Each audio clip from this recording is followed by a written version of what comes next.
All right, good evening, everyone. This is Windy City Radio, live from Chicago, Illinois. My name is Will, and joining us this evening, we have Alex. We have Alex. We have Alex. Hi. And we have Alex. Let's see. All right.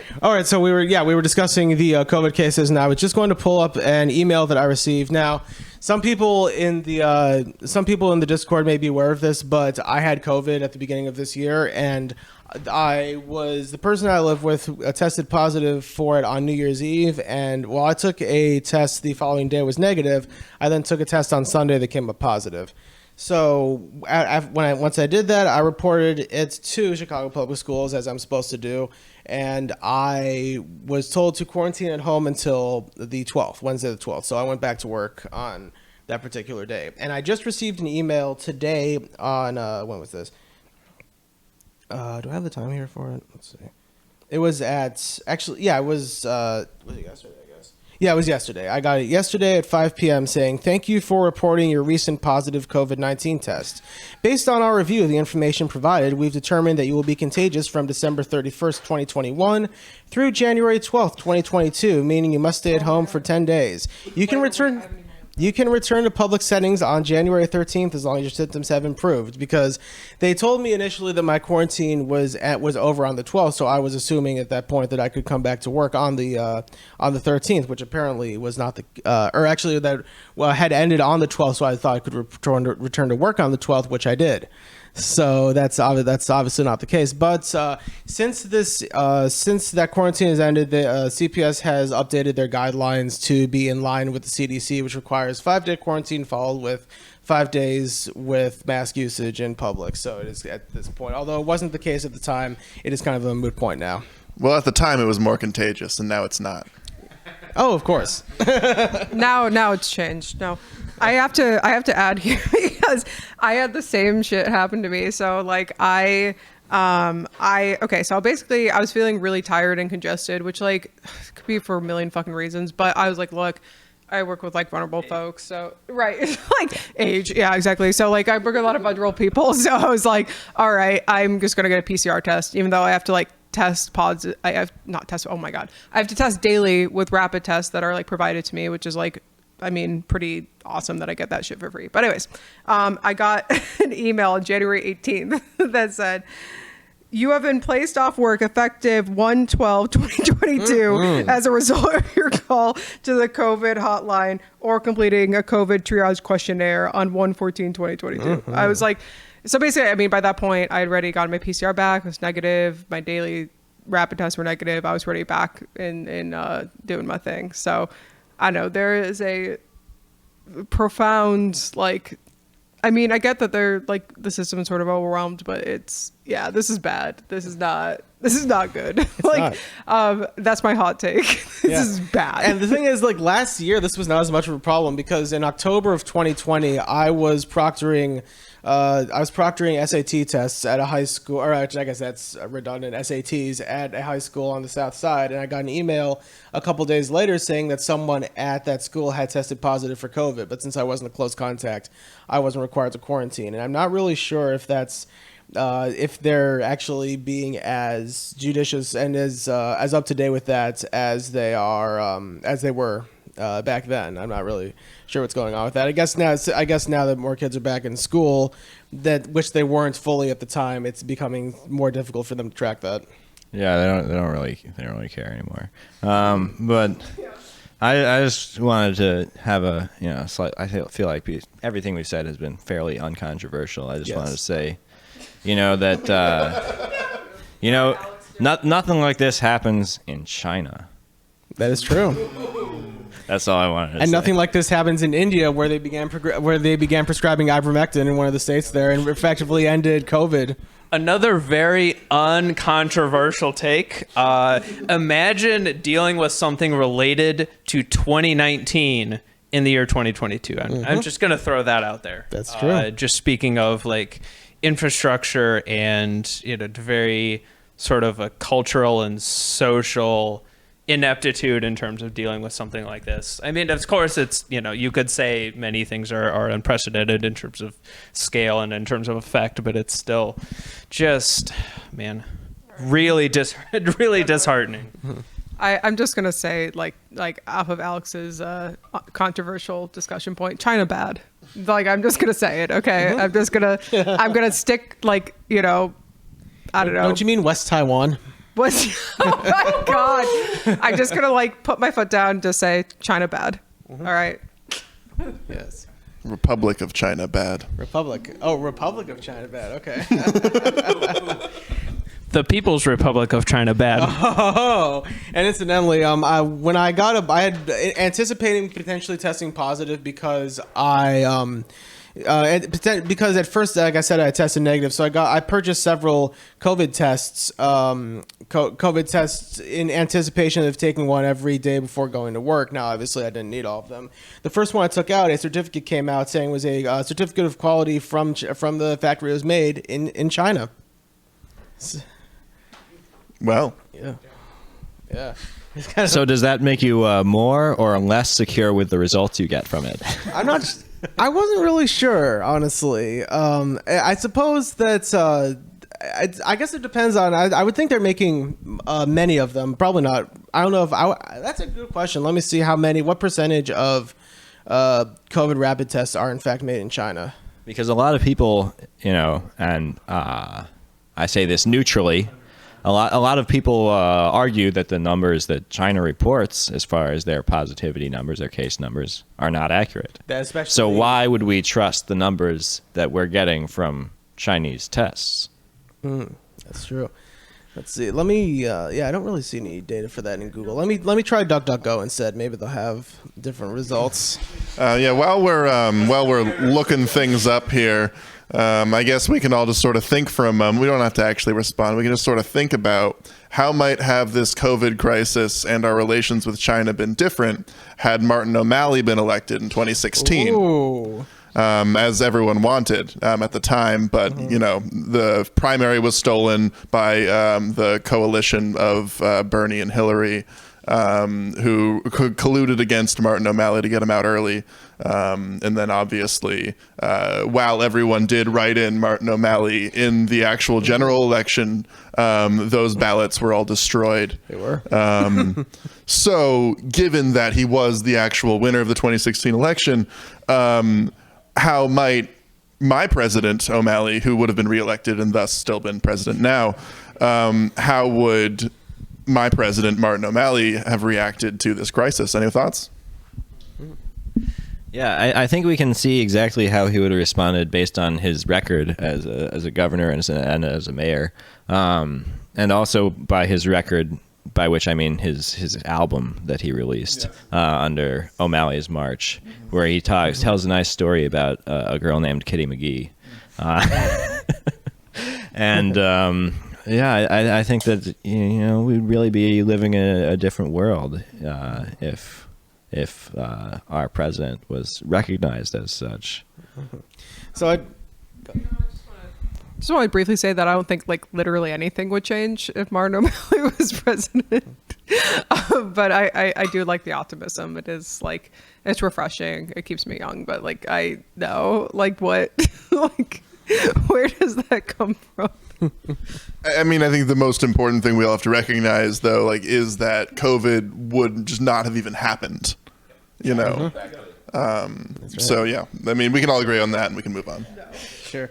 Oh, incidentally, I looked up, so I couldn't find any specific percentage, but there was an article from Daily Mail Australia that said how the 18 approved the most trustworthy source in the world, by the way. How the 18 approved COVID rapid antigen tests compare on accuracy, availability, and price. As it's revealed, 12 of them are made in China and only one is Australian. Let's take a look here. I wouldn't trust an Australian test personally. Yeah. Yeah, I wouldn't trust an Australian. Oh, okay. Let's see.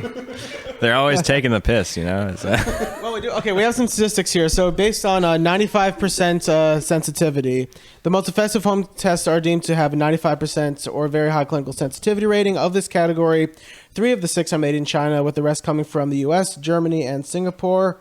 Regarding the 90% sensitivity ones, all 8 of them are made in China. And of the acceptable ones, What does it say? Only one rapid antigen test is made in Australia, but the InnoScreen COVID-19 antigen rapid test device manufactured by Innovation Scientific only has an acceptable sensitivity rating of 80%. So I suppose you were right not to trust that. Yeah, and what experience does Australia have with COVID compared to China? You know, like Australia, they like locked it all down and they're like, no COVID here, but we're going to still somehow trust our own tests more than China's. I don't get it. I think it's yeah. Yeah. And as Alex was saying, they are also drinking piss because they're always taking the piss. So therefore they're immune. Oh, yeah. They tend to call it a Victoria Bitter, I think. Victoria Bitter VB. Yeah. Yeah, that's like I've been looking into like trying Australian beers, and they do not export that to the U.S. They do not export VB, or I don't think they export 4X. They have Foster's. Well, I mean, like apparently Foster's. Like I've talked to people from Australia, and apparently nobody drinks Foster's in Australia. No, they all drink VB. They drink VB, yeah, and 4X, yeah. I mean, can you imagine, like, I mean, obviously anything imported will have this, but like the carbon footprint of beer from Australia, it's like the farthest distance you could possibly be from the United States. Although isn't Foster's brewed in London? Probably, I don't know.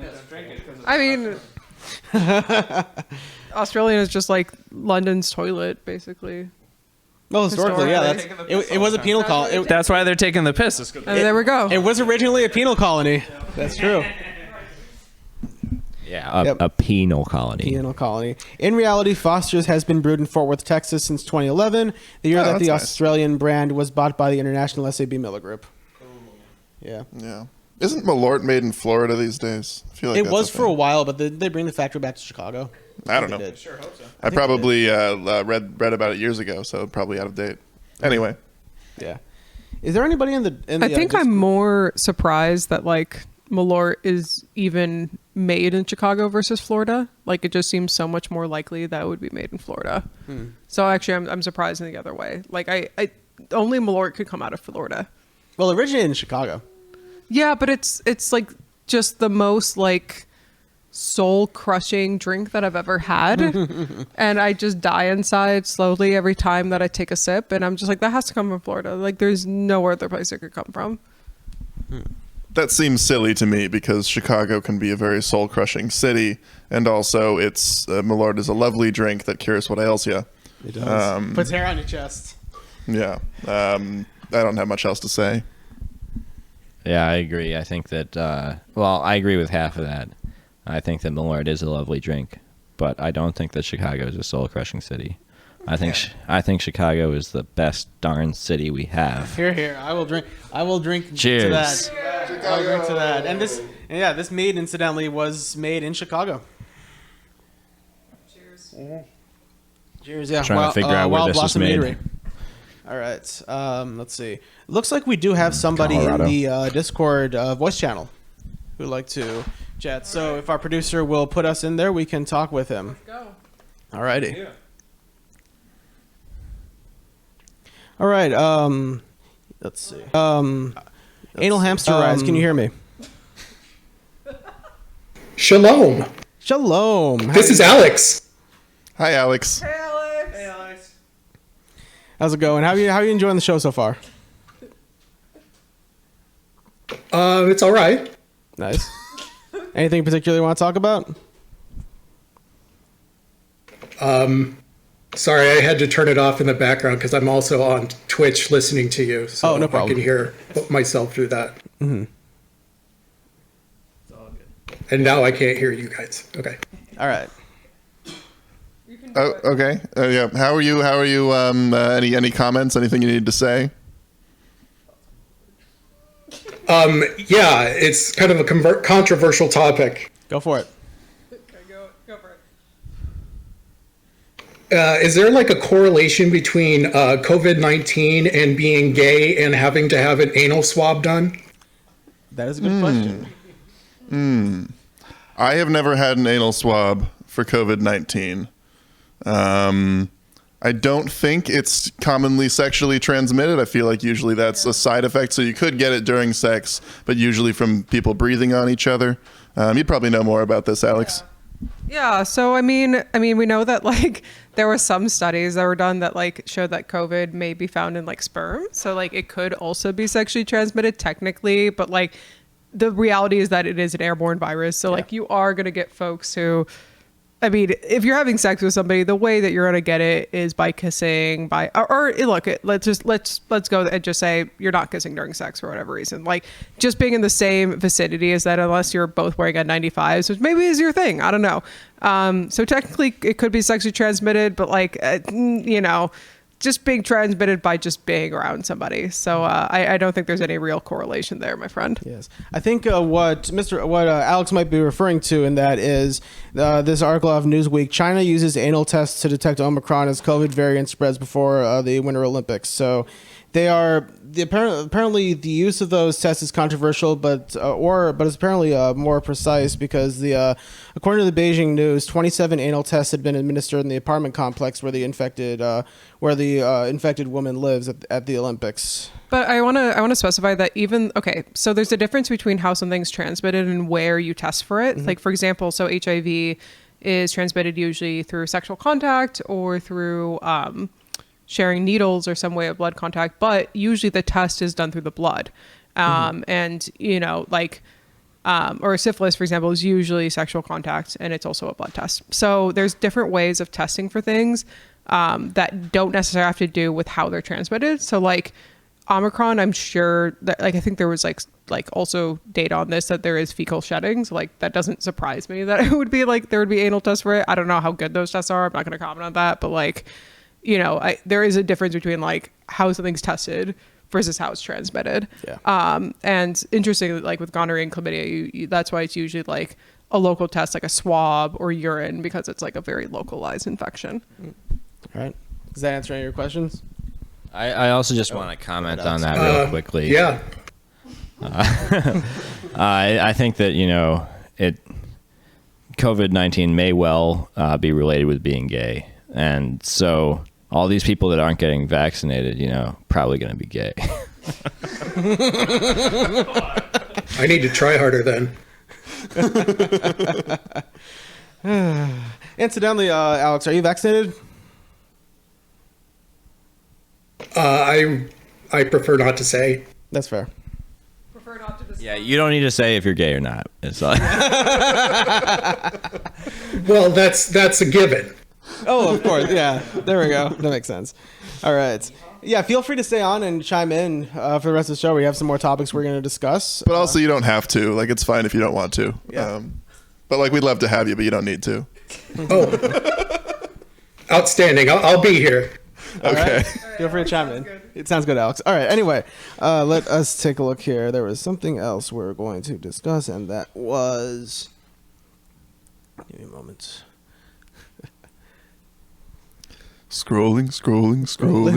Okay, we're going to talk about the green M&M and the devaluation of femininity. Yes. And this was something that Alex wanted to discuss. Yeah, in I particular. really Go want. ahead. Okay, because like here's the thing. Like, I think that like femininity, like there's this. I think what's sort of like happened maybe in the last 5 years is like the way that you're more professional or like is like being like less feminine as a woman or like a feminine or female identifying person, and like. Oh my God! Excuse me. Sorry, I got to burp on the podcast. Gross. I mean, I'm not. Well, I'm partially. You know what I mean. Whatever. Gender's a construct. I know, controlled. Whatever. Anyways, but like it's like no, like you can be like wonderful at a lot of things and also be like a slut and also be like hyper feminine. Not to say that being a slut is apparently hyper feminine, but you know what I mean. Like I feel like we really devalued femininity by like taking away her high-heeled boots and shit. Like I was like, damn, like why can't she just be like, a cute little femme like star who's also like, is talented in so many ways? Like why can't these both be? Like my friend is also in like science and STEM. She's a cis woman, and she like was talking about how like I know her like lab tech really like scolded her for wearing like boots in the lab with like which was like super ridiculous, but it was like no, like you need to wear like sneakers, you need to like not show off as much, or you need to wear like certain clothing. And it was just very weird because it was like if you're doing your fucking job, like I don't know, like you should be able to present as you want. So anyways, I brought it up. But what about femboys? Yeah, no, like let's fucking talk about it. Yeah, no, like femboys definitely I know are definitely devalued as well. And like I mean, like, there's definitely, I don't know, like, I'm sorry, I'm not explaining myself well, but like, yeah, I think there's like a conversation about that. I think like a lot of, the way that people may dislike femboys or discriminate against them has a lot to do with like misogyny, homophobia. But anyways, okay, I'm gonna go into like a whole fucking dissertation here, so I'm gonna pass it over. You're welcome to, unless anyone still wants to chime in. Okay, maybe you do look good at G-string. I don't know. Referring to their guitar. Yeah, good for you, boo. Good thing. Yeah, man, those go out of tune though, so I gotta watch out for that. So, yeah, I think that this is actually a broader issue, right? I don't know much about the Eminem specifically. That's the rapper he stopped wearing boots or something. I don't know. To the Eminem mascots. But I think this is part of a larger trend that you can see in the art style called Allegra. Which is used by a lot of companies, like formerly known as Facebook, and all these companies have for their art style. It's all these like flat images that are designed by committee that all just show like generic humans with blue skin, and they just try to remove any distinctive features from them. And that's what modernity is really all about: is just removing all kinds of cultural or personal expressive distinctions between people, and making us all into this one big gray goop. Especially the hugging emoji, which is two completely featureless, people-shaped icons. Yeah. One that is blue, one is sort of a bluish gray. Yeah, I think Allegra, as Overkill 977 is saying, is also responsible for removing our distinctive, inflammatory response to different allergens. Yeah, it's the identity of the microbes in our body. Yeah, we need to celebrate our allergies. I know, yeah. Look, I'm just saying, I have a sister who's like very far anti-vaxxer, very far anti-medical. Like she got mad at my brother for having antibiotics for an infection. So like, this is. I mean, like, I just want to say, like, people are out here being like, nah, like, let people suffer more symptoms just cause. Interesting. Yeah, what does your sister think about probiotics? Do you happen to know? Wait, what? What does your sister think about probiotics? Oh, she thinks it's very good, but like only in a natural format. Like I don't think she would, like, even though it's the same fucking shit, like I don't think she would buy like an over-the-counter capsule. Yeah, yogurt. Yeah, over-the-counter. You're fucking right. Like she wouldn't buy like an over-the-counter like capsule of it, even though it's literally like the same shit that you would find in yogurt or kombucha or like kimchi. But just because it's like it's not, she's man yogurt. Oh, I mean, I don't know. I'm not gonna comment on that, but like, look, this is how like, scientific speculation starts, right? We just start thinking of different things. So like just. You'll be a great scientist one day, no doubts. Here we go. With the advent of social media, humans spend far too little time being bored with nothing to do and just trying to figure out what to do with our time and our bodies. I feel like we're just spending too much time staring at a phone. I mean, whether you're doing that or not, it wasn't clear before, so thank you. There you go. Yeah. You're spending time at your phone doing nothing and getting joy out of seeing things on a screen go up and down, and not like figuring out what our bodies can do for us as humans as for a society. And I feel like there's many opportunities that we could be taking advantage of. And scrolling for a serotonin rush, because so many people live in our phones now that we're not as able to see as often anymore. Yeah. So are you Kellogg? Tommy, babe, is your last name Kellogg? Like, are you a Kellogg descendant? Like, that sounds very like Kellogg-esque. What did you have? Did you have a? I agree with that that listener. Actually, did you have a spoonful of yeast for breakfast? No, I think that social media is as well as the over-sexualization. I think that the social media and the over-sexualization of our culture are working hand in hand and actually leading us towards, well, not even leading us towards, have already led us into disaster. We're currently living in a dead and dying society, Think about it. Mm-hmm. Let that sink in. Well, because I have also been thinking about a lot of things lately, right? because one of the things that I've been thinking about lately is doors, actually. Why are there so many doors out there in the world, right? Like, why are there so many doors? You know, just something to think about, because I have been, thinking, I've been thinking about a lot of things lately, right? And Not referring to the members of the band, the Doors. Well, because one of the things I have been thinking about lately is doors. I mean, after all, Jim Morrison faked his death and became Rush Limbaugh. And why are there so many doors out there in the world? Did he fake his death also? Is he dead? Actually, I think he is. died. Oh yeah, that's right, he did. Yeah. Yeah. So people can hit their ass. I won't belabor it. I also just want to say for Bill in chat, like, I never denied that Tommy is a good man. I just thought maybe he descended from college, which is fine. Like, you're entitled to your opinion, Like, if that's like your jam, that like you're just like think masturbation is wrong. We're all here for different opinions. Mm-hmm. We're all out here. So Yeah. I participated in No Nut November and made it through the month. Wow. yeah, but like that's because you got a fiance and that's beautiful and amazing, and you don't need to nut. Well, I mean, okay, I should say that. That was said wrong. Okay, hold on. I need to specify my point. This is your last one, Alex. No, okay, but what I mean by that is like you were okay. No, I shouldn't share this with podcasts. I'm sorry. Okay, but anyways, good for you. I think that's highly offensive, what Alex was saying there, for a couple of reasons. Primarily, the idea that ideas about things like that are actually inherited. I think that's kind of like a weird genetic memory kind of idea that really feeds into a lot of dark eugenicist premises. I just can't support the thinking that because someone would be descended from someone who had ideas that we find distasteful, that they must also be distasteful in some sense. Yes, you are being canceled. But I was just going to add to what Alex was saying. With I had a classmate in high school who was I forget. I think it was actually a direct descendant of. I forget the first name of the person, but Graham from the Graham Cracker, right? And then the Mr. Graham or whatever was the one, because the Graham Crackers were supposed to be like, that same sort of John Harvey Kellogg thing where it's plain wholesome food that won't, they'll make you not masturbate. And I don't think that really carried through. I don't think that was something that really went down the generations. So, yeah. You're saying he was a sex addict?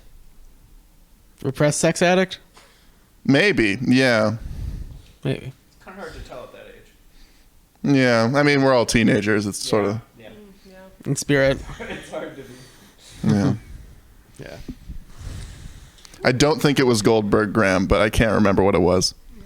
John Harvey Graham. John Harvey Graham. I do love to see that, even though I'm getting canceled right now, that like there is like such camaraderie and connection within the Discord. It does like make my heart sing as a very, very new moderate. Yeah, I mean, as a Jew, I'd say Jews are kind of bad overall, but like I'm fucking kidding. Oh my God. I'm making a joke. No, I'm fucking kidding. It's like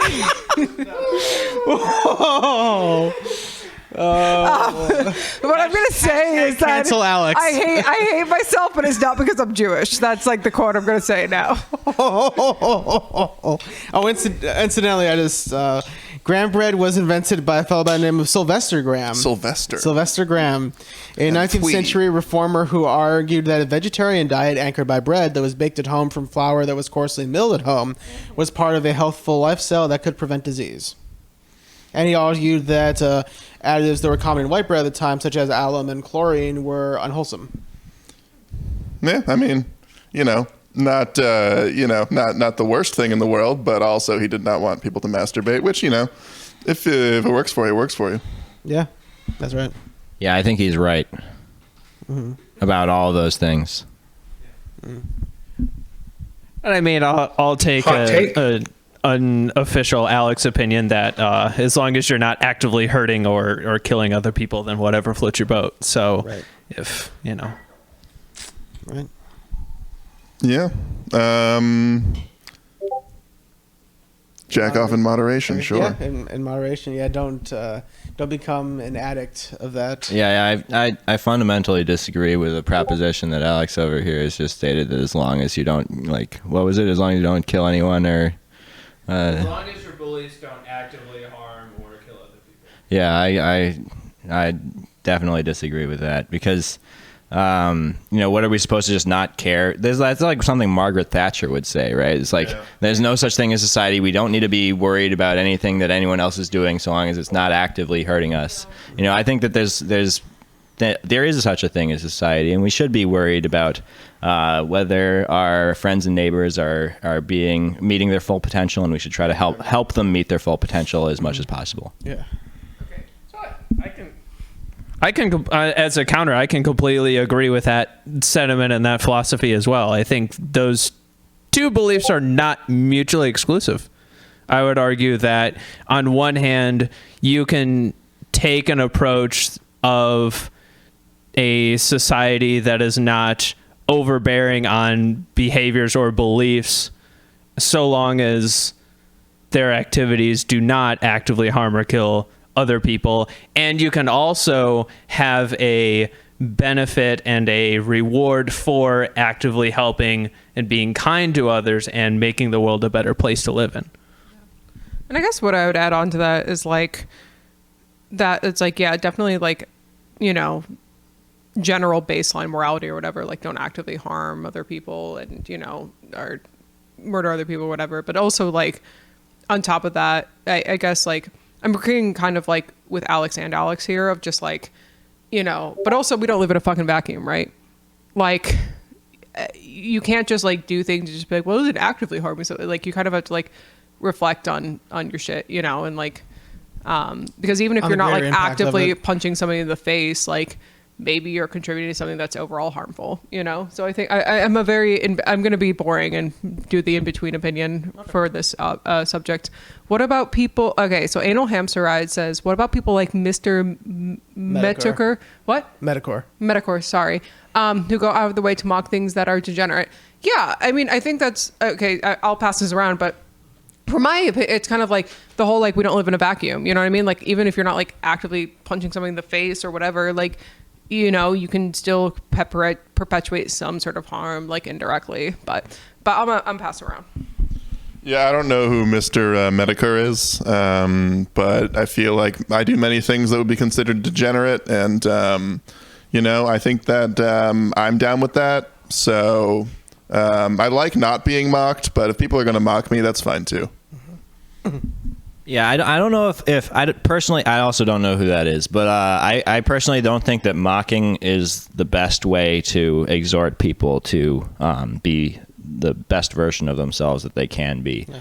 I think that leading by example is one of the best ways to do it. I look towards figures like Socrates or Seneca, people that lived out the lives that they thought were the best way to live. And I think there's a lot of I think our society is in a degenerate place right now, and the majority of people are lacking in moral character, not of a fault of their own, but because of the way that society has made them. And I think that within them somewhere there is a good, virtuous person just waiting to come out, and we need to pull it out of them by showing them how to be virtuous.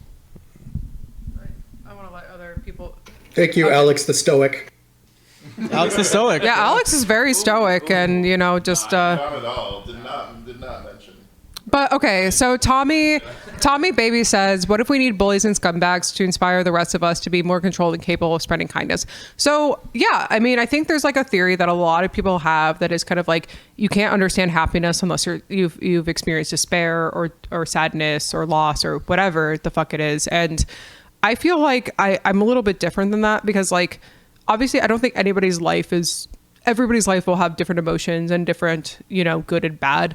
But I think there's like a weird complex, and maybe this is just like my weird ass corner Twitter of like, like we're all like better people because, I've experienced, XYZ trauma. And obviously sometimes people like overuse the word abuse and gaslight, which I'm not going to get into. But like, you know, and I think that like trauma doesn't like make you a better person. I mean, I don't know if you're even referring to this, Tommy Baby, sorry, but like it just more of like, I don't think people need to be traumatized to be good people. Because I think that that's like a very toxic mindset, you know, to be like, you have to go through something that can permanently alter your brain. Everyone on Twitter is not free of sin. No, facts. I am completely there with you. Yeah. People can't live in a bubble. It does not contribute to self-growth or even the betterment community.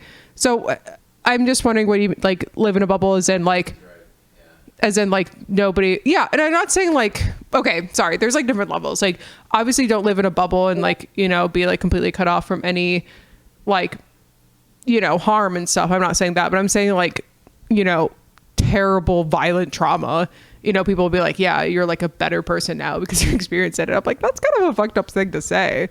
You know what I mean? Again, and I'm coming from the perspective of somebody who has experienced that. I'm like, no, like that's not great. Yeah, it's the range of human emotion and human experience can be lived through without having the extremes of something traumatic or life-defining or something that is, you know, irreparable, whether it's physical or an emotional damage. And so it's just not necessary for that extreme to happen in order to, you know, whether it's justify or be used as a springboard to be a better person or something like that. Such a banter. Yeah, the psychologist Jonathan Haidt actually says in his book The Happiness Hypothesis, which I don't want to fully co-sign. I think there's a lot of problems with it, but he cites some research in there that says that people who experience some kind of serious trauma, and I mean, he's not talking about trauma like people on Twitter talk about trauma. He's a professional psychologist. He's talking about like, you know, like losing a limb or like, you know, all of your family dying or something like that. Well, not necessarily that significant, but you know, some real shit happening. He says that having that kind of experience happen to you in the first quarter of life actually ends up making you a happier person in the end. People who have some kind of traumatic experience early in life, once they're middle-aged, rate themselves as being happier generally than people who did not. That's very interesting. But I think what I would add to that is because like, okay, and again, we're talking about like not like Twitter's version of trauma, like, you know, like really horrific shit that people experience. You know, like we can even take the example of like children who've grown up in like war and like, etc. Like, I think that's like it because it's like and I don't know when this study was done, but like something I would think about is like, well, who survived to middle age? Because like a lot of those people will have like medical problems because of their trauma, and then like on top of that will like commit suicide. So like, and sorry, I just sort of dropped that, but like, you know what I mean? Like it's, I guess it's like the people who make it to middle age, like in one piece, end up like, and I'm not trying to say that because obviously there's also studies that show like people can experience horrible things and like not have any PTSD. Like it's only a minority of people who actually develop PTSD from horror like very traumatic things. So like, I'm not saying like, but I'm just like I find that interesting of like, okay, well, you're only sampling the population who made it well to that age versus other people who may have not. But at the same time, that is really interesting. And maybe it gives you a perspective on life that's very different. And so I'm agreeing and disagreeing at the same time. I'm being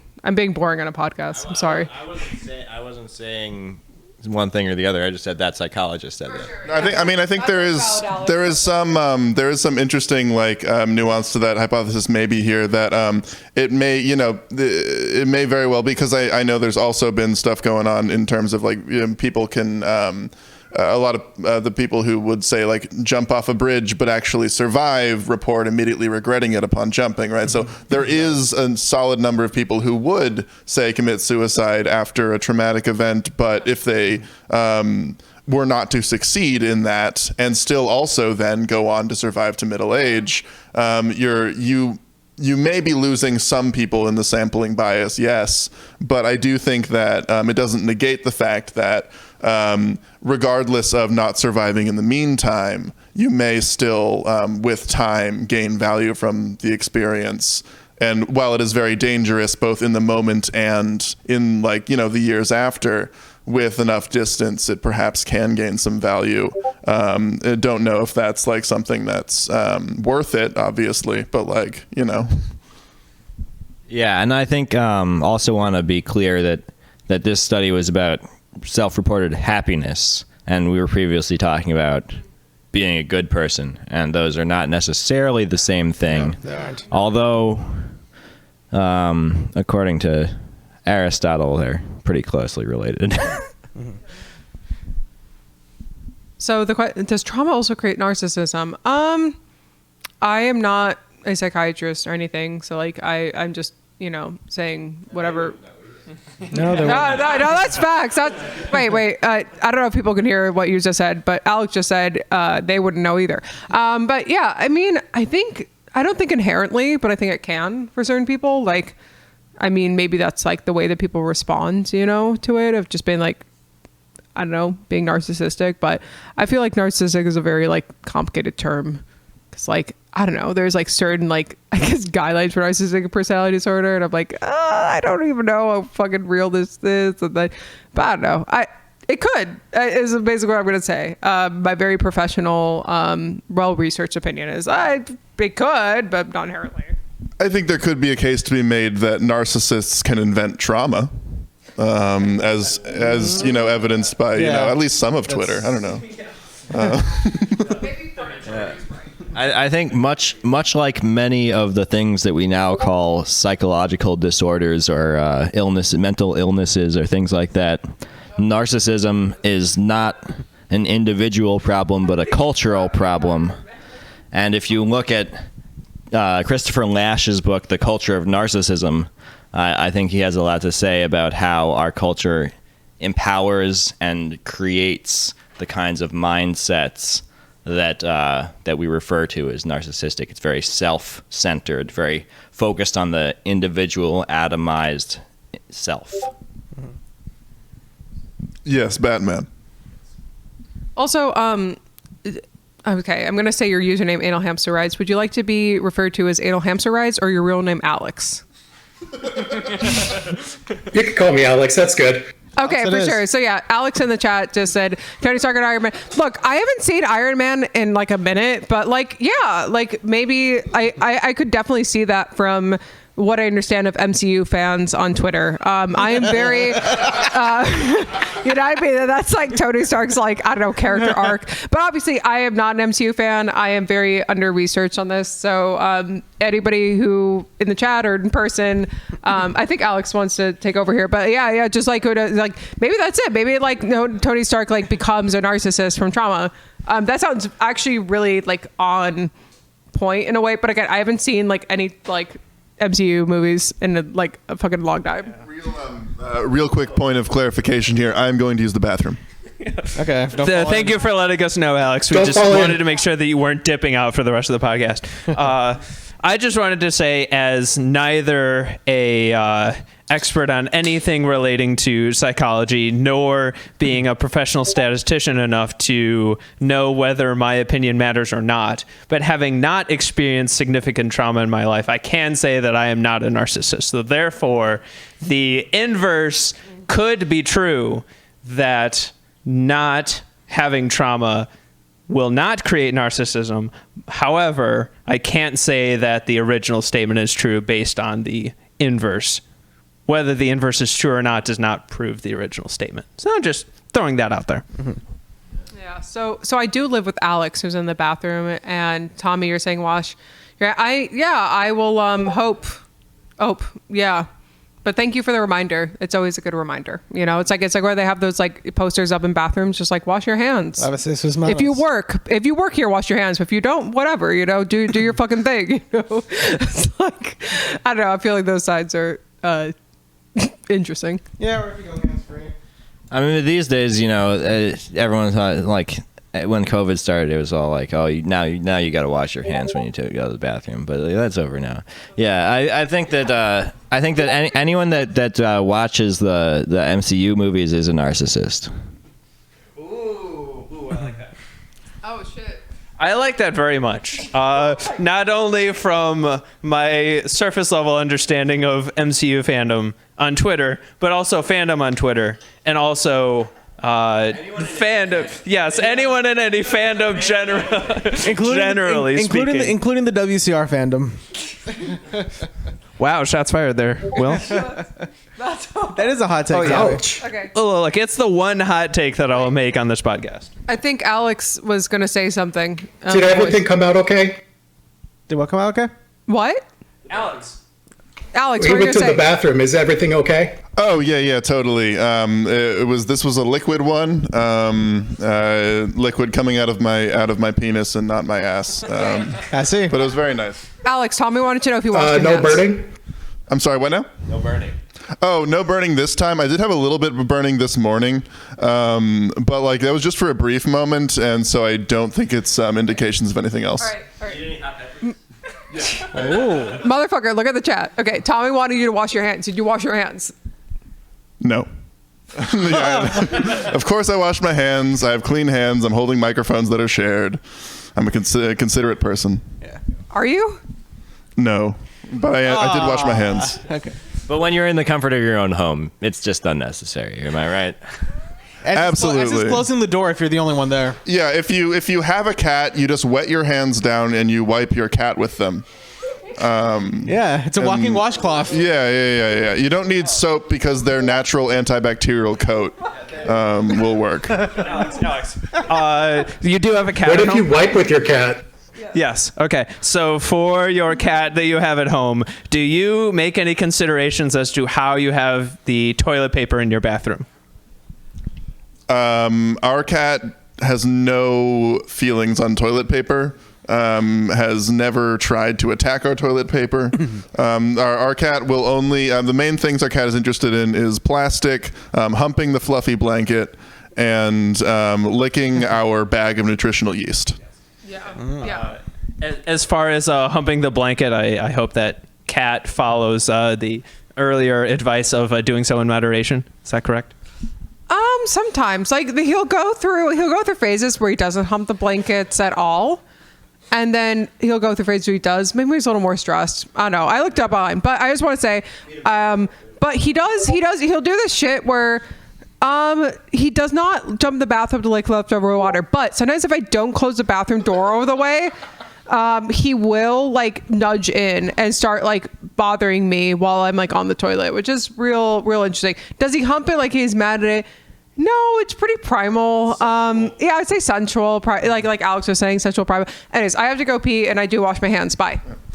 So yeah, the clarification there being that Alex and I live together and have the same cat. This is the important point of context here. If anyone was confused. Okay. Next topic. Okay. What else were we going to talk about? Do you have another topic written down, or we can Yes. we can come up with something?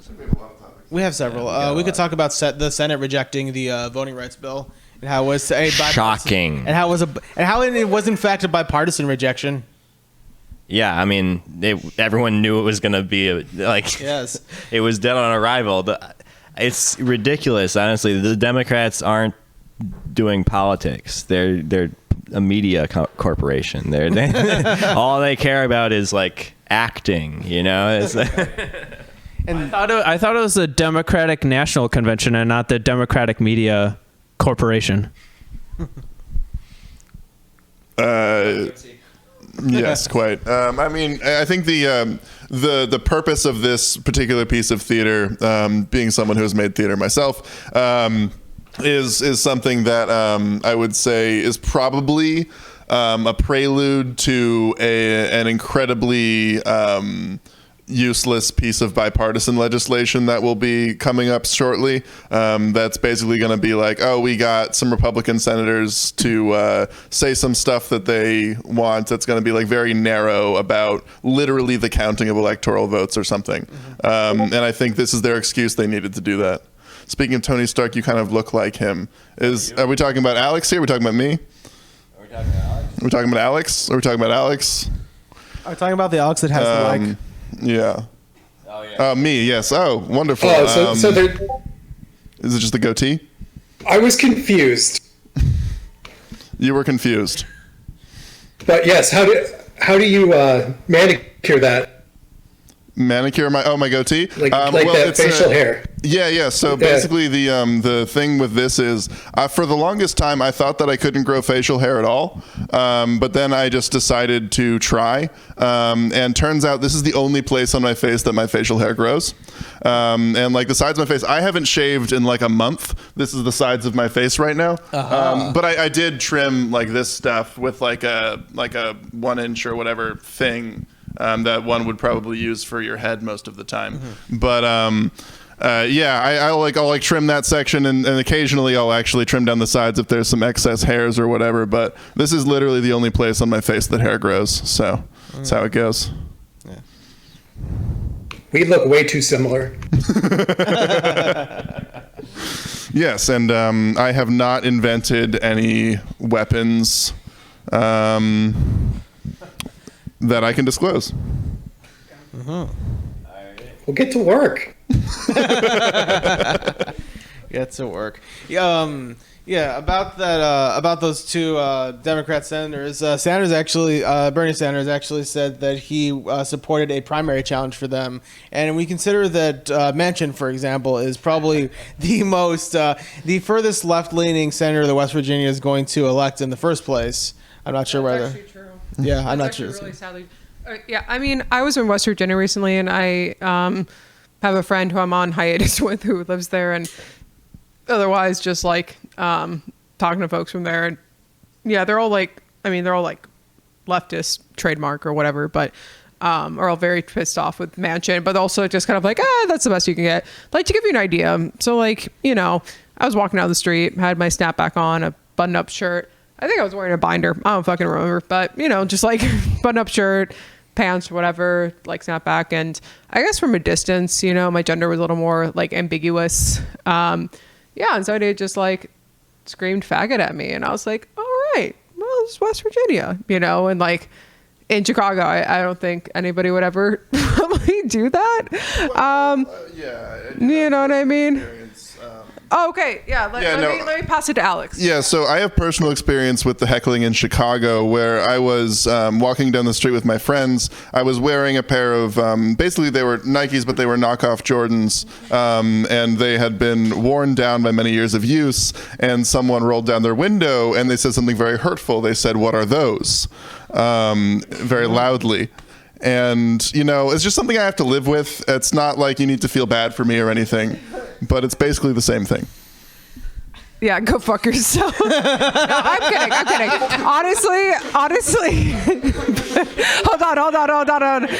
But honestly, no, it's like being called dog twice is very traumatic, and I hope you don't have narcissistic personality disorder now. But no, I mean, it's like fine, but it was just very surprising because I'm usually like, I know. I mean, I've been called like I've been called like a lesbo before, so I thought I was gonna go like that way, you know what I mean? But it went like the complete other way, so I was very surprised. I was like, oh shit, damn, that's new. All right. Oh, okay. I was called but I'm sorry that you're called dog twice, and I do hope you don't have narcissism. Dog called. It's instead of as cat opposed to called. cat called. Oh, okay. Okay. So it's still very traumatic, and I hope you don't have narcissistic personality disorder. Yeah. Male equivalent of cat called, yeah. I was present at the instance of the what are thosing The sneaker incident. and I've also had things shouted at me from moving cars in the city before. Not that specifically, because my shoe game is I don't want to roast you or anything, but a little bit better.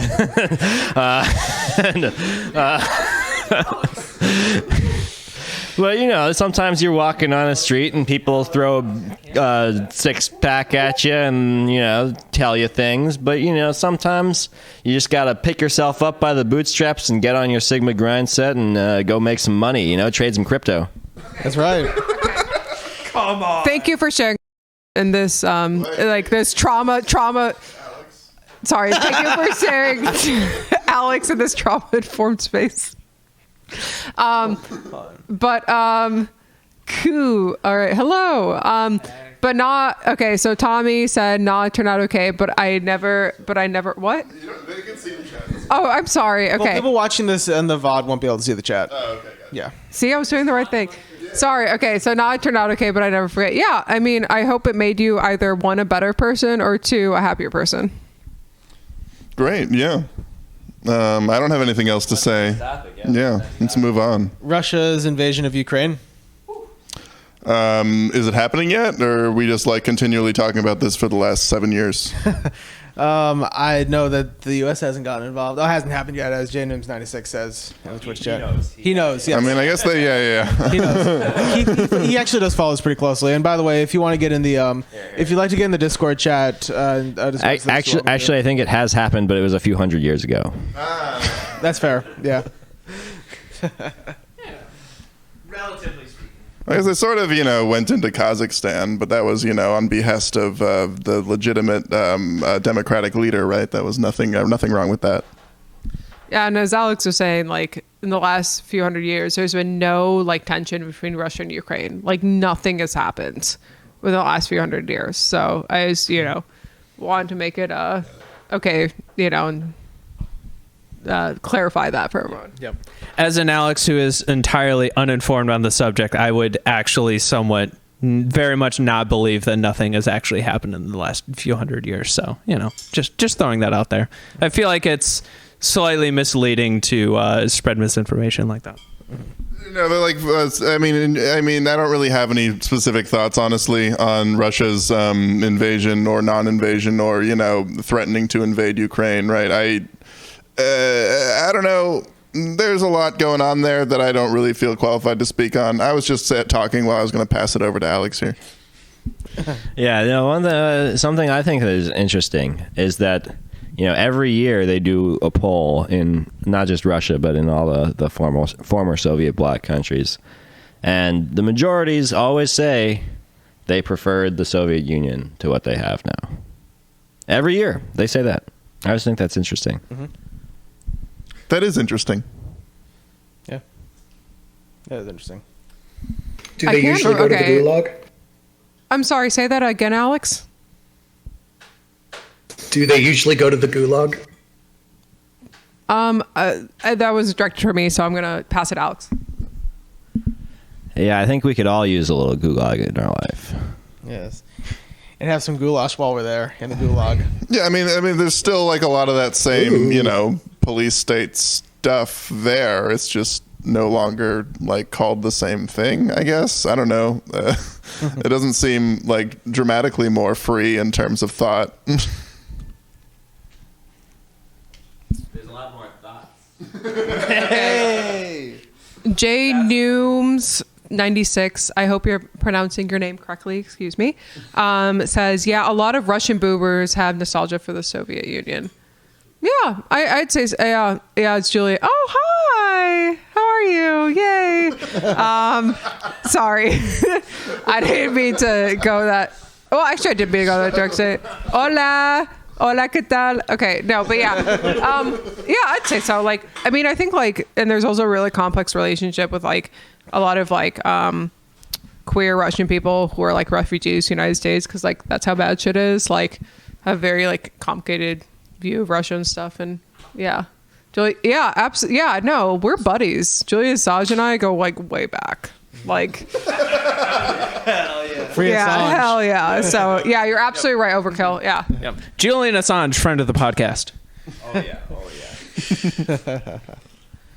Absolutely. I mean, I will just say that I did before Julian Assange was a big name in the newspapers. This is something that I predicted as a skit writer in high school. We had a series of skits that were written, and I had a character called Julian Orange, as in Julian Orange, but it's Julian Orange. And the main conceit of the skit was that it was a bunch of puns about the name Julian Orange. And it was, in court for running someone over with a fruit cart. And they made a lot of jokes about the name. And it was a very good skit. And I think that I predicted that Julian Assange was gonna be in the news in my own fruity way. Okay, so in the chat, there's a Julian was like, isn't he in a Swedish prison or something? And then Overkill 977 said that's kind of fruity. So I don't know exactly where he is, but like, I mean, maybe it's a little fruity. I mean, I know that like, Orange, yeah. No, it says a fruity. It's kind of fruity, is what it says. Orange is a fruit. Yeah. oh yeah, absolutely. No, but I mean, also I think like, I mean, back in the day, like when Orange is the New Black was out, that was a very like fruity show. Which I find like interesting that like one of the most like prolific queer shows from that time was like in a prison, but also like in a sense like I mean it's true that like you know yeah, but there's also like over policing of like marginalized people and stuff. So it's like not completely inaccurate, but like I kind of find that like I don't know how it's like sort of set up expectations and shit. I'm not expressing this well, describing this well. But yeah, I'm going to pass it over to Alex.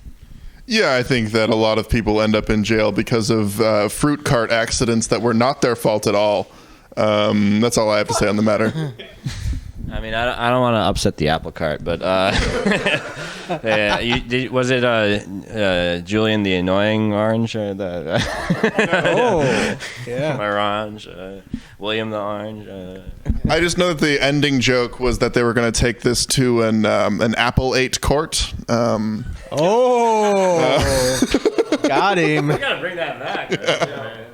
That's a good skit. Yeah, no, absolutely. And the judge was saying the knock knock joke with the like knock knock banana, who's there banana, orange you glad I didn't say guilty. I thought you were thinking of the duck that asked if you have any oranges. Oh, that one didn't come up. That one That didn't was come Granny up. Grapes, not Granny Oranges. Well, They yes. say the grapes once. They say the oranges once after all the Oh, grapes. do they? Okay. Oh yeah, that's right. Yeah. Yeah. Wow. All right, moving on. Okay. So Now I about found out comedy theory. Yeah. Not a comedy pod. So in recent years there have been some schools renamed from problematic figures in Chicago. For example, there is an elementary school in Lakeview that used to be named after noted eugenicist Louis Agassiz that was renamed to Harriet Tubman Elementary, and also there was an Andrew Jackson Elementary School on the west side that was renamed also. In Canada, a school was renamed to, let me see. Oh, it has not been formally renamed yet, but it was. It's the Washington football team. Well, it's not. Yes, and also the Lane Tech Indians, whose name is going to be changed soon. And this particular high The school Lane is Tech changing. Washington football team. Yes. And this particular high school is going to be changed from its current name, which is the Prince Andrew High School. That's right. Yeah, I think specifically when it comes to Chicago, I think we need a Cap Streeter High School. Cap Streeter. Yeah, he's a Chicago figure, controversial, but I think interesting and heroic Chicago figure from history. Yeah. I do kind of find it and like, you know, maybe I'm totally off about this, but like, I feel like, okay, so Harriet Tubman was like obviously very awesome and like did a lot of really cool shit, but like I feel like every time somebody needs to like rename, oh my fucking god! But like every time somebody needs to like rename some shit, they like throw Harriet Tubman's name. They're like, okay, like we know this person, you know. And it's like there's a lot of other very cool historical like figures, and you disagree. Like Okay, Italo Alex. Balbo, that's one. Yeah, no, I'm just saying, like, you know what I mean? It's just like, oh, is this like, do you like people rename the shit? I'm like, do you know of any other like cool historical figures? Because I don't think you do, because you keep naming There actually is a one Helen- person. I mean, legit, dude. Yeah, but that's one of the. But I'm saying that like the less hits, like is there like an elementary school that's like Fred Hampton Elementary School? You know what I mean? I don't think there is. There probably is. Probably is, Okay. really? By the way, there is a Keller. Actually, no, that's not Helen Keller. There's a Keller Elementary School on the south side, but I don't think it's named after Helen Jason Keller. Keller, yeah.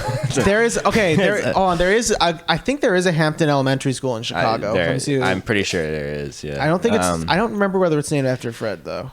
Brockhampton. It's not. It's not named after. It's not named. The bottom line is the problem that we have is deciding these historical figures are cool and these historical figures are evil.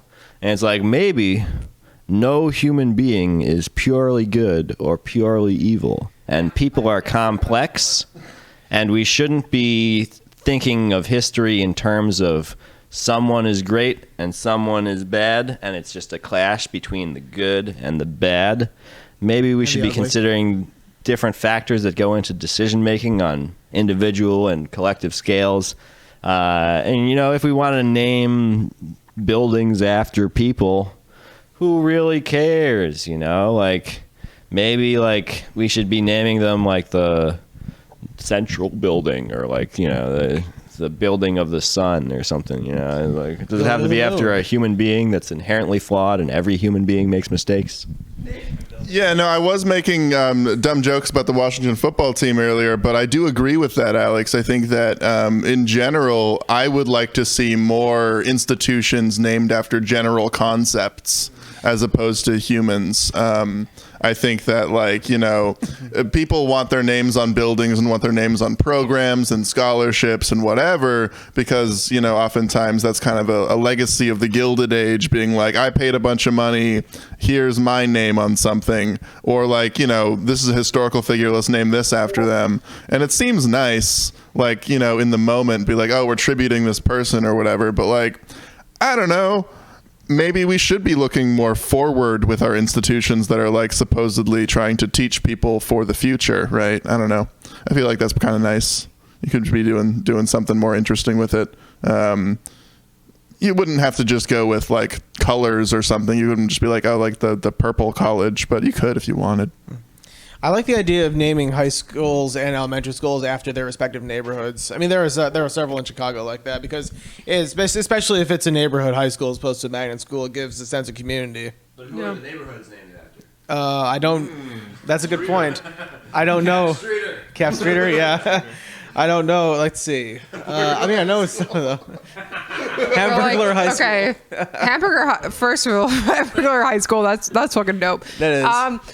But yeah, I think so just for context for everybody, Overkill in response to the conversation was talking about Hitler, and then name a building Gumby, and then Hamburger High School, and then Tommy came in and said we obsessed about good and evil. Yeah, it's fine. Don't worry about it. They'll get it. It's fine. I just want to keep everyone in the loop. Gosh. But yeah, first of all, I would love a building named Gumby. But second, so I do think naming is very, I don't know, historically, I do agree with Alex that it's been just very let's just name it after this person in power, la la la. And maybe we should just do it in a more neutral way. But at the same time, I think there is power in names and power of what we name different things. Meme names are not a bad idea, Alex. But the idea that we obsess over good and evil, I think that's partially true. I think that's partially true, Tommy baby. So I do think we obsess over good and evil to an extent, but I also think there's an obsession of everything's morally gray and there is no true right or wrong, which I actually disagree with, because I think there's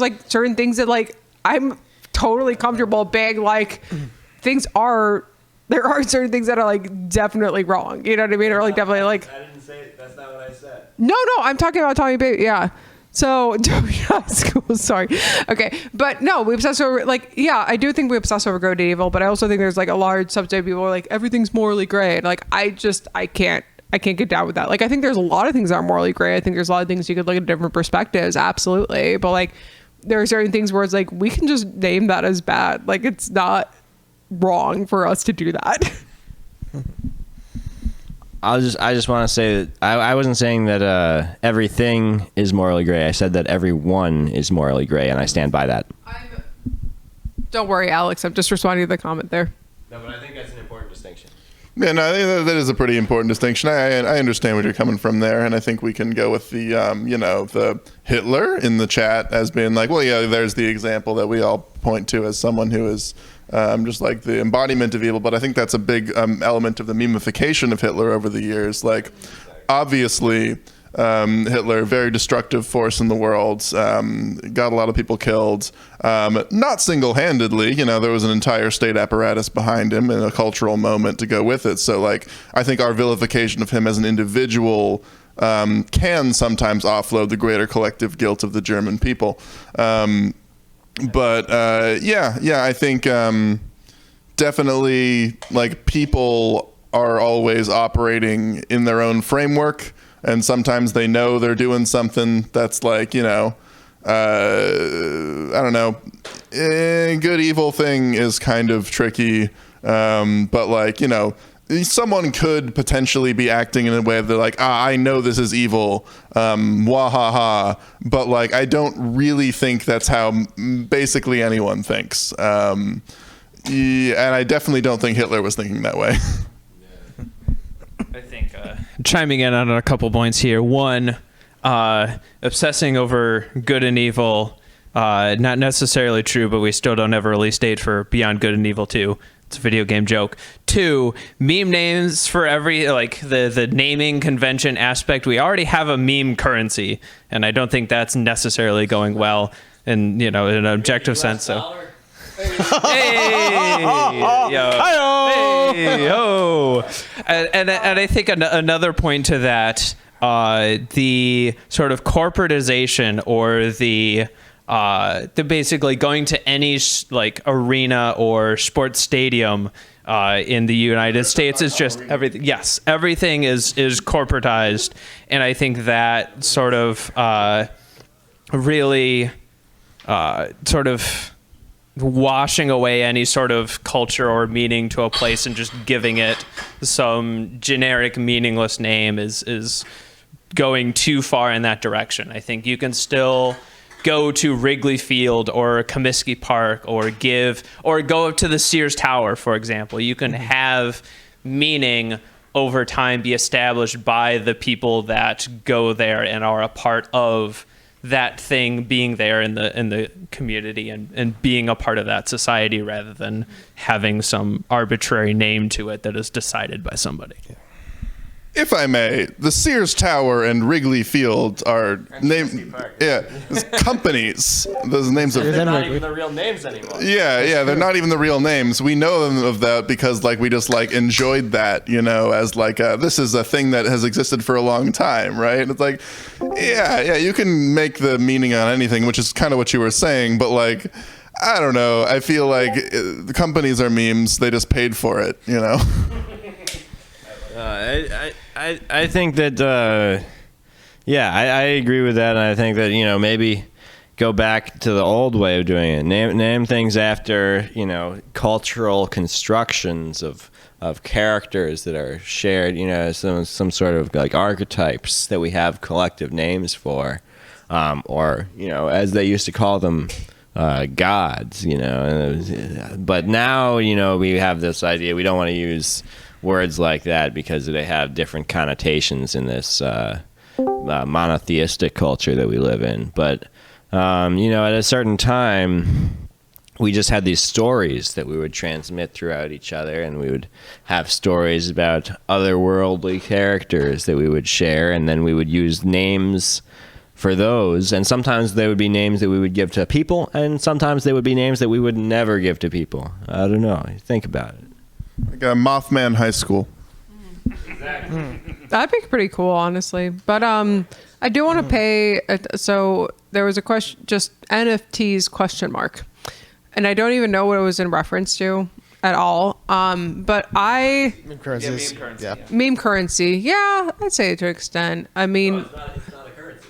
But it's not a currency. Okay, I like legit. Hold on, because I legit like only partially understand NFTs. Like I still do not get it, and I'm just gonna be vulnerable here in this group of people. You know, people understand me. No, but really, like I just don't know what the fuck this shit is. Where is that gay? Oh, Heath. Oh, not here. Not here. There are other gays to replace Heath. That's okay. There are at least 2 gays to replace Heath. Yes. And you have to figure out which one's. I see you glance at me. Hey. Hey, we said we weren't going to ask. We're not. Yeah. No, we're talking about Alex and Alex here. We're not talking about Alex. Johnny Longfeather perhaps does not, know that Alex is me, and Alex is me, and Alex is them, and Alex is everyone else. Except for me. Yeah, except for Will. Will is not Alex. Yeah. He could be. We couldn't convince him to be Alex. No. You have to figure out who's fruity among this group and who isn't. Yeah. So, would we have any more thoughts on non-fungible tokens? I feel like it's unnecessarily exclusive for mushrooms. I think that we should have more mushroom-based tokens, but apparently we can't. I would like more spores in the NFT universe, but they would have to be FTs, and that's okay. But are the tokens chungable? That's what I want to know. Talking about meme currencies, Yeah, I'm not trying to mess with no non-chungable tokens. No, but seriously, guys, I think NFTs are widely misunderstood, and I think we could all do a little better at representing them fairly in our media and in our memes. Yeah, I think it was Snoop who suggested that NFTs could be used for ticketing purposes at concerts because it's not possible to counterfeit them. Interesting. Yeah. Or just counterpoint there. We can say Bored Ape Yacht Club High School. What was that? I'm sorry. You lost me for a second. But specifically number 457. Yeah, the one with the sailor hat. That's a good idea right there. School's on the blockchain. Sorry, yeah, we have to have prayers for Pastor Veal. He had an accident with the garbage disposer thing in his I heard ween. about that. Yes. I'm so sorry, Pastor Veal. Hope he gets well soon. Prayers out. Yes. Prayers up. Right. There was a couple of other subjects that I think we were trying to talk about. Sure. One thing I will say regarding NFTs, I personally do not invest in them. I do invest in crypto. That being said, if I were a digital artist, I would drop everything and devote all of my time to making NFTs so I could scam rubes out of their crypto. That's not really how NFTs work. I don't know.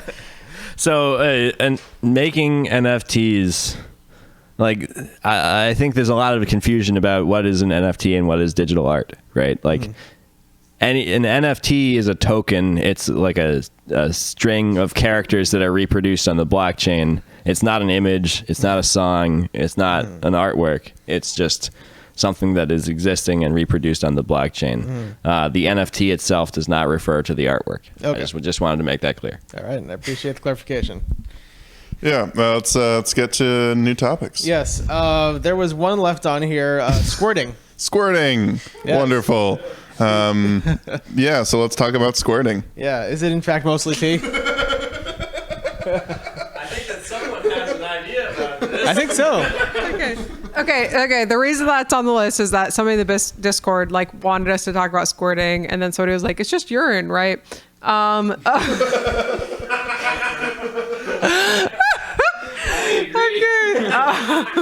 So from what I understand, first of all, there's basically two forms of female. That's a very reductive term, but I can't. That's really We wanted great. to go out on a high note. We wanted to go out on a high note. Okay. I think so, there's yeah. two main forms, I guess. So number one is just general vaginal discharge. That's more white and thick. And then it was it's so that's facts. Alex in the chat just saying because pee is stored in the balls, so therefore, anybody without balls can't store pee. But the other thing, so basically there's two forms, and then basically it is an ejaculate, and I think it comes from the Skene's glands. I could be wrong about it, but from what I remember, and it's not necessarily urine, but it's supposed to be a very dilute urine, super dilute, so just very clear and not malodorous, I should say. So there's multiple forms of it. I think something to remember is that not to be all intellectual, but for real, every single fetus starts as sex wise completely ambiguous and just able to differentiate to either sex until about 10 weeks, and then from there differentiates one way or another, and then obviously there's intersex people. And so, a lot of this stuff is derived the same way. And so the Skene's glands, like in people with vulvas, kind of like help with like squirting and stuff, but like obviously very similarly anatomically to like nutting, I guess is with the fetus. Anyways, I'm saying this in like the worst way possible, but it's like fine.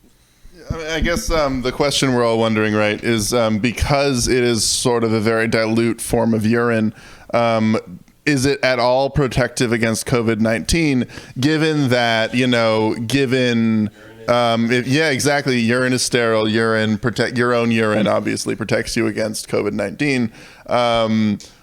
Is there something to be said for the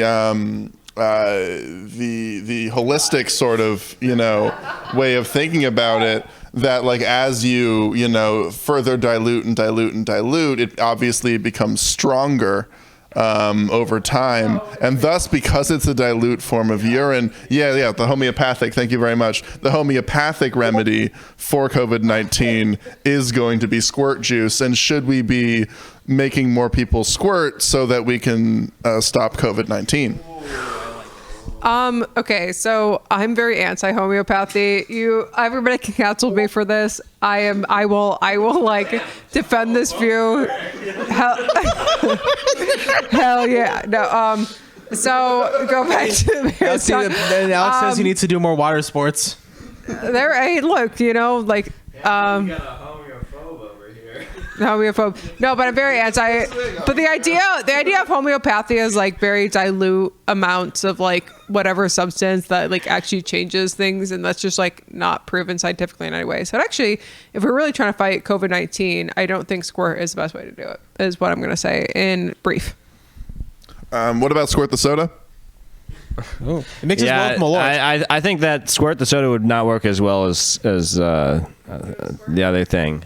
But I also just, other than talking about the issue of homophobia that we're having on this panel right now, I wanted to mention that, it's funny that Aristotle also says that humans, that the sex of a human being is an accidental characteristic that is formed later on, and not an essential characteristic. And yet, all of these modern SJW feminists try to cancel Aristotle and take him out of school curriculums.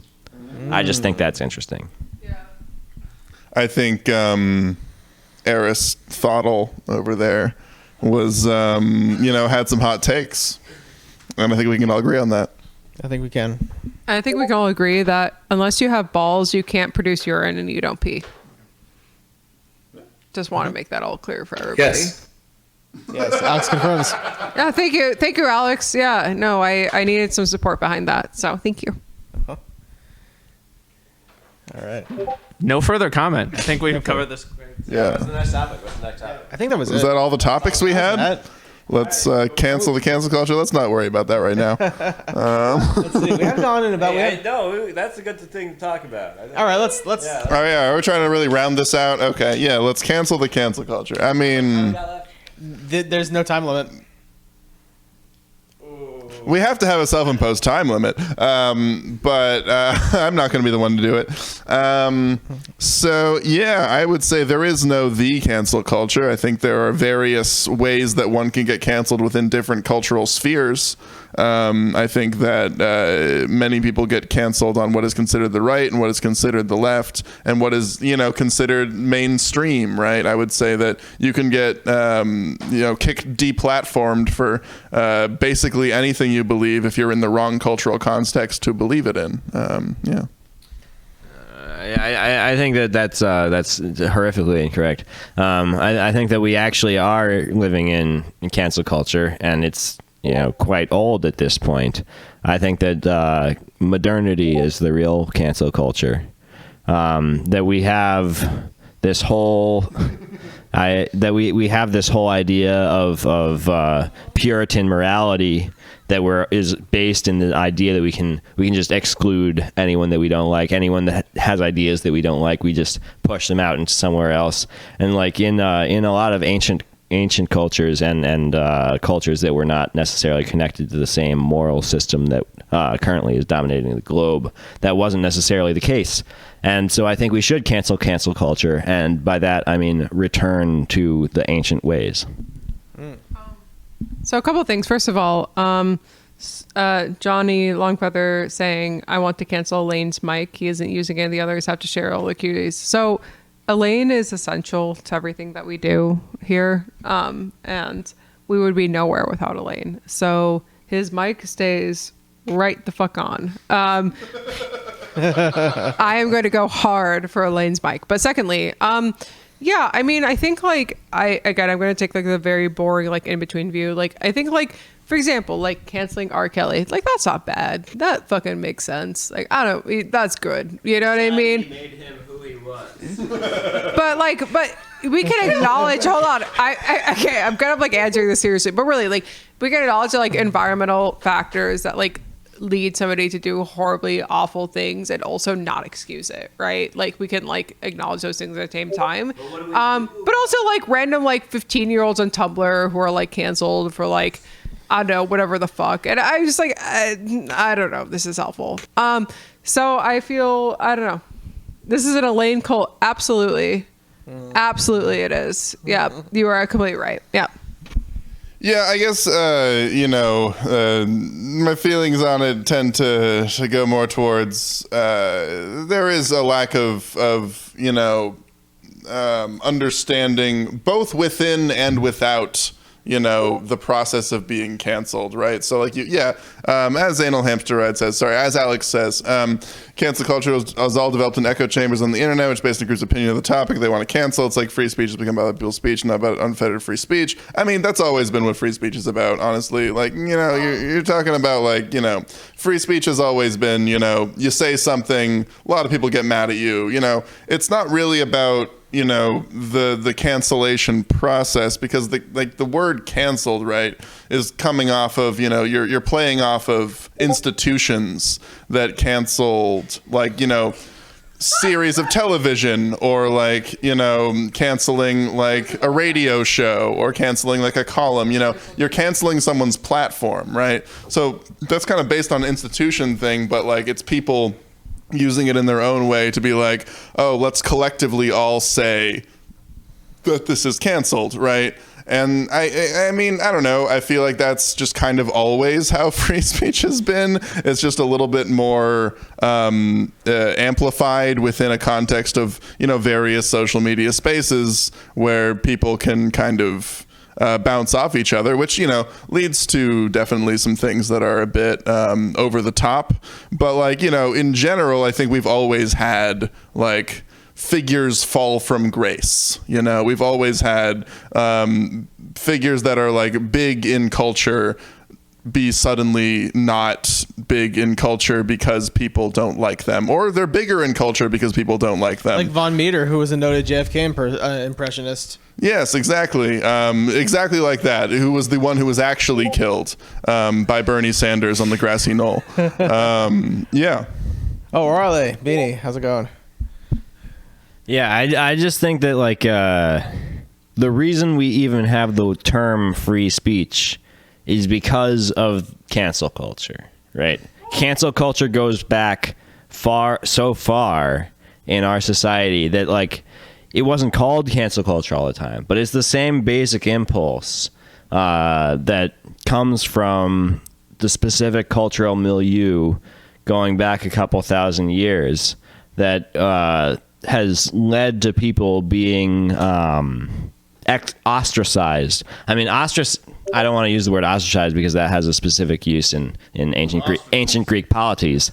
But there's this sense of So this is a good question that is brought up in the chat here.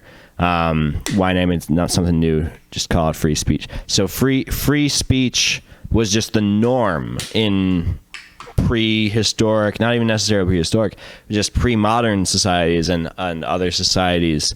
And then when we have this sense of hierarchical control of information and control of thought that has happened for a couple thousand years in the West. I don't want to talk about other things because I don't really know the hell is going on in the rest of the world, honestly. But at least in what I study, which is the West, there's been this issue for a couple thousand years where, you know, people just are fundamentally opposed to anyone asking the wrong kinds of questions, and that's the real cancel culture. That's what I'm talking about. We gotta cancel culture, bring back the old ways, bring back a lot of things that have been missing for a while. Yeah, and I think, you know, piggybacking off Alex there, you know, you got to bring back freedom of movement between societies so that you can be canceled by one society and move to another without any big problems. Yeah, you got to bring back the idea that you welcome outsiders who have the hospitality, right? So that you can have multiple forms of, you know, societal philosophy at the same time existing within the same structure.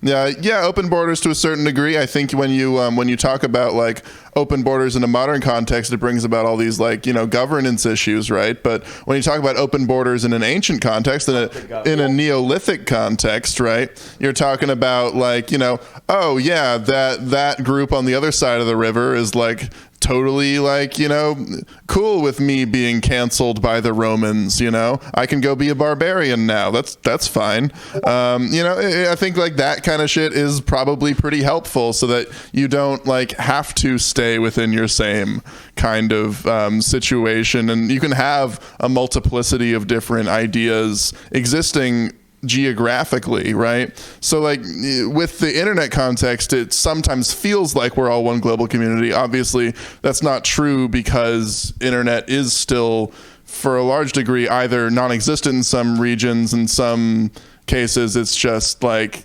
segregated by the region just based off of language and based off of cultural context, and like Facebook or whatever is just based on who you know, right? So I think that being canceled is still very much culturally and socially dependent, but we are losing that element of being able to move out of those spaces because it feels so impossible socially and politically. And I guess to continue on that thread, do you feel like it's impossible to move on from being, and I guess maybe I'm not quite understanding this correctly, but are there not alternatives, or do you feel like there are not a wealth of options? Do you feel like the internet, the rise of the internet and of social media as a conglomeration of ideas, or a conglomeration of communication between people, has led to a centralization of people communicating within each other on these platforms, and thus getting canceled off of a platform means you don't have the freedom or the opportunity to go somewhere else without having the consequences of what you did follow you for the rest of your life? Like, is there the opportunity to start anew in the age of the internet and of social media? Yeah, I think that's a good point. I think like basically, and this is like not something I can explain over a couple of minutes over a mic. Also, the this is AP World History in high school, but with drunken Zoomer, Coomer, boomers on mics. Yeah, absolutely facts. But we're all millennials. well, in between, we're borderline. Alex and I are borderline, so I don't know. But yeah, I mean, can we? Yeah, I think like that's kind of part of like my bigger belief in like restorative justice is kind of like, well, we have to find a way to sort of like, I don't know, just damning people to prison is like not working, like obviously. And so we have to like really find a way around that. And like, how does restorative justice work? And how does like, you know, humane ways of like rehabilitation work? I think I don't have all the answers. I'm not gonna like answer that in a couple of minutes here, just like drinking, you know, like seltzers on the fucking couch. Like I'm not gonna say I am, but I think that's honestly a fair point. And it's something that I think about a lot, is like, how do we like humanely approach harm but also be accountable to harm, right? And there's different strategies and break out the hell yeah, bitch. So yeah. Just real quick before I pass it over to Alex here, send everyone to Australia instead of prison. Yeah. No, what I'm saying is the issue is not the internet. The internet is a symptom. The internet is not an issue. The issue is the imperial mindset that we are inheriting from Rome. And all of these problems come from Rome. And if only Hannibal Barcas had burned Rome to the ground, we would not have any of these issues of cancel culture that we're having now. That's all I wanted to say. So the grandest of the butterfly effect. No. It's not the butterfly effect at all. It is a specific mindset that originated in Rome and now controls the entire world. Yeah, fuck Rome. Rome's a lovely place. I don't know. Okay. Rome is a lovely place. I haven't been, so I can't speak to that. It's very beautiful. Okay. It's the birthplace of imperialism. That's really good pasta. That's the problem. They invented Catholics in Latin America. Do you want to speak on this, Alex? Yeah, I mean, honestly, the Romans kind of invented Latin America because of colonialism, if we're being completely honest. Yeah. You're right. Well, you don't think Catholicism in Latin America have a positive influence in your life? Okay, so so I'm half Latin American Catholic. I don't know. I think Catholicism put a lot of ideas in my mind of self-hatred that were not very constructive. But also, The Jewish side, that was fine. but the Jewish side was totally fine. Absolutely no issues. That was the positive. Completely positive. Absolutely no issues. Always perfect. Nothing ever can go wrong.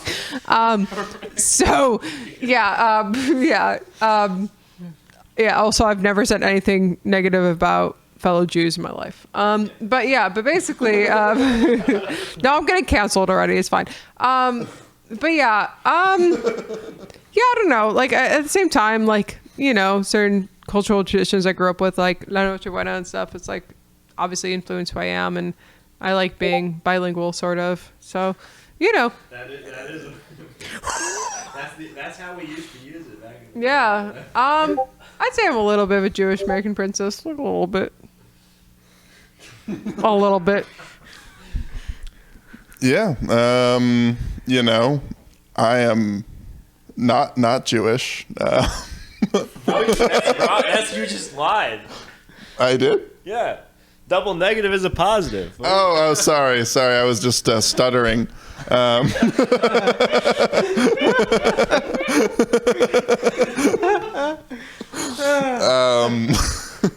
Also not Catholic. Or did you mean not Catholic? Yeah, that's what I meant.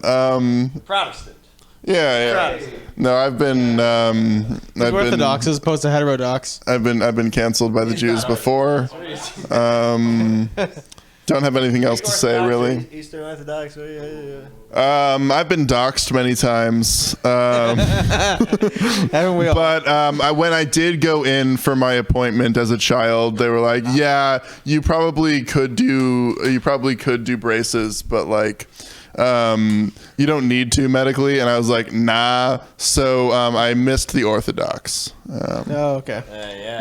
The Orthodox. I'm talking about the dental industrial complex is one of the biggest issues that I've actually personally had issues with recently. So in other words, you're an anti-dentite.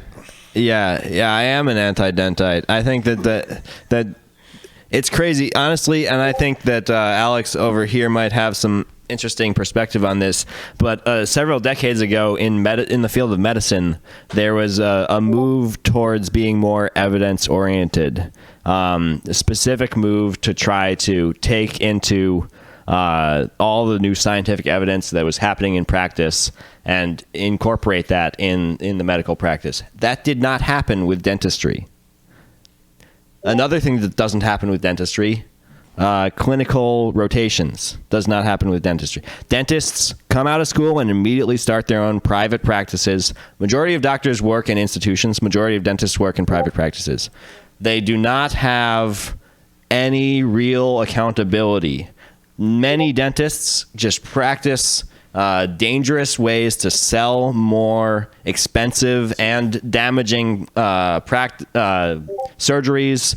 They do all the caps. They do all the cosmetic surgeries that can be very destructive and need a lot of continuous work throughout the years. Yeah, I have a lot of problems with dentists. What do you think?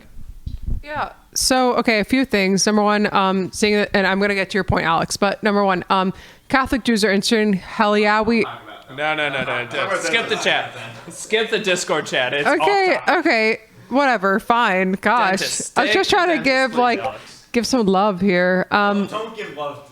No, don't. All right, fine. But dentists, yeah, I didn't know all that they didn't go through rotations and all, but like, yeah, I also like, okay, so I'm not trying to say this in a way of like medicine doesn't have like 300 million problems, because it does, and like stuff. But I do have to say, like, certain subspecialties and very private industry practices who like will never take Medicare because they want to make more money and stuff. Like, yeah, like I think like that's like just kind of a perspective of like, I don't want to, work with certain like types of patients because, I want to make like a ton of money, or that I don't want to work with as medically complex patients. And we know that like medical complexity, is like much more likely to occur with folks who are overall marginalized in several different ways. So yeah, I mean, I didn't know all that about like they don't go rotations and stuff, but it doesn't also surprise me that like, there's a lot of shitty.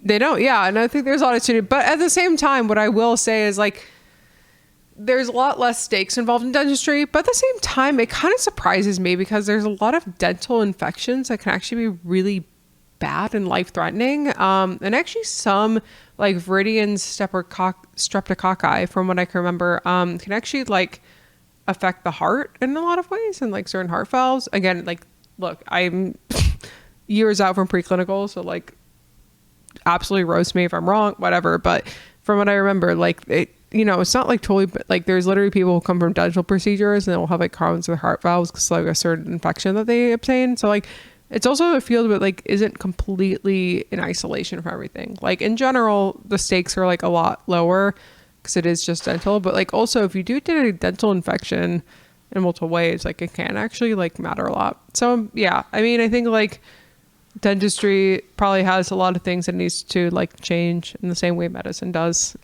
Is basically what I would say in summary. So I guess to piggyback off of Alex's points about the lack of rotation or the Wait, I gotta see it. non-existent. Woo-wee! Hey! Right. Shout out to our Discord Our chat. producer just put the Discord chat back up on the screen. Yeah. all right, Shout out. all right. So about the we want to know for science, but keep it in the Discord, please. Thanks. I don't agree with science. Well, yeah, that's true. Okay, fair enough.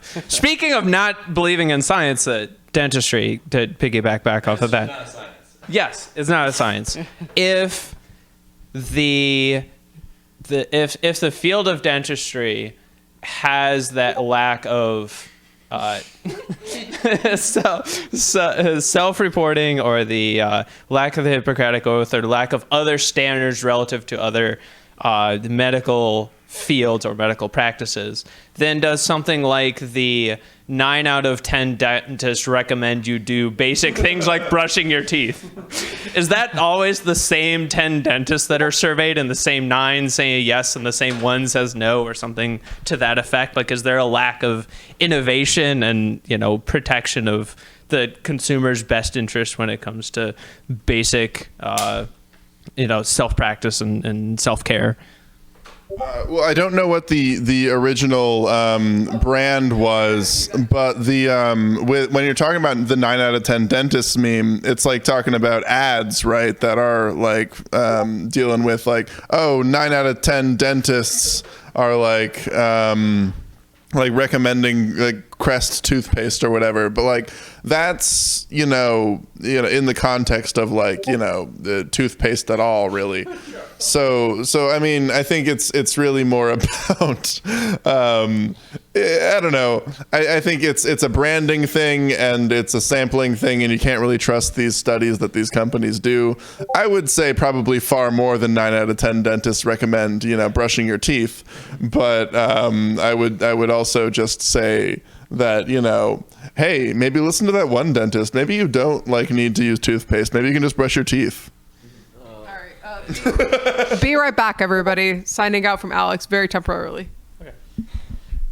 Yeah, I mean there are actually other alternatives to fluoride toothpaste that the government doesn't want to tell you about, and these dentists don't want to tell you about. I know, I'm actually being serious here. In India, for example, charcoal is widely used. Alex Jones sells charcoal toothpaste. Charcoal is pretty effective, honestly. I don't personally use it. I use the fluoride toothpaste. In fact, one of the things I recently went to the dentist, which is where I'm getting a lot of this anti-dental ideas.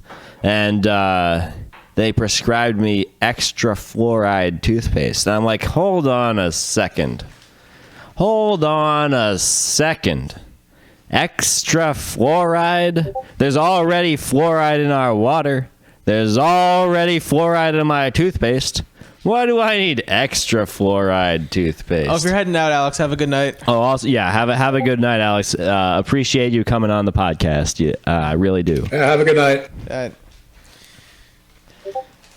So basically, I'm curious about these dentists. I've read a lot about how a lot of dentists do a lot of bad things to people's teeth. You know what I'm saying? Yeah. What do you think about this?